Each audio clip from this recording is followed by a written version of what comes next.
Hello everyone.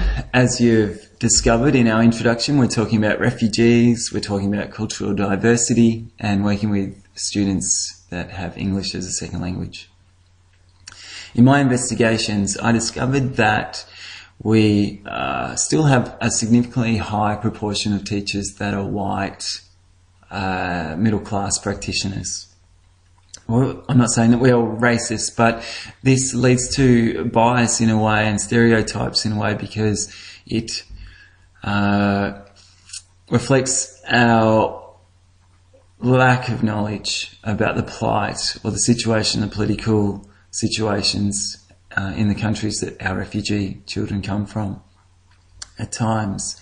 And it can also lead to us not maintaining that high level of expectation for students, or that cultural bias might not allow students to get the best out of school because they don't feel like they belong, that they still feel different.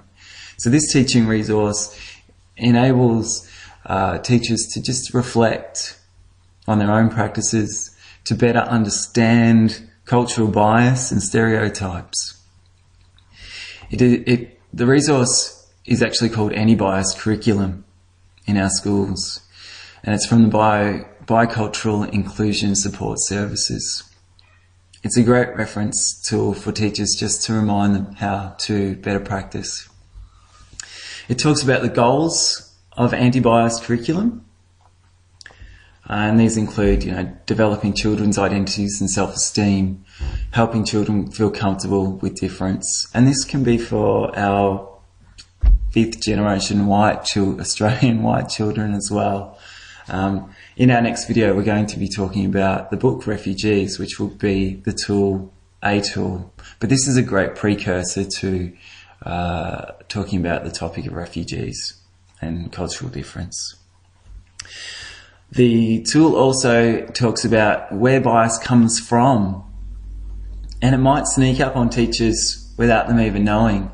Working with children that have English as a second language can have a real strain on our time and our emotional pressures because the cultures that they're from sometimes don't represent or reflect our own, and we lose our way a little bit.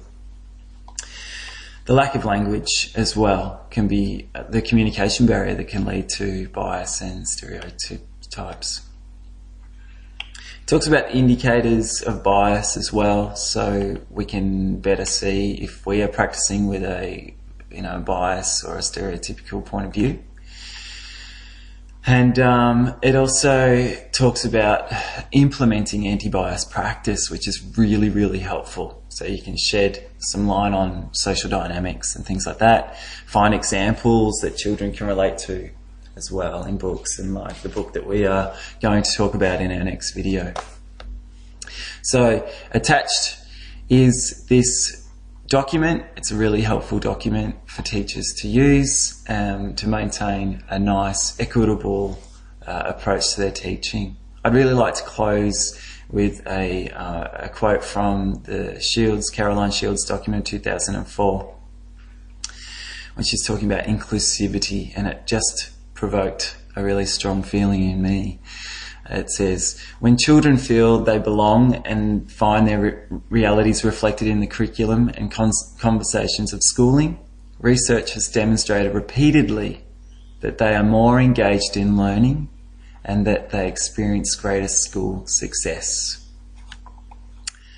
I hope you've enjoyed my video and I hope you make good use of the tool that is attached. Thank you.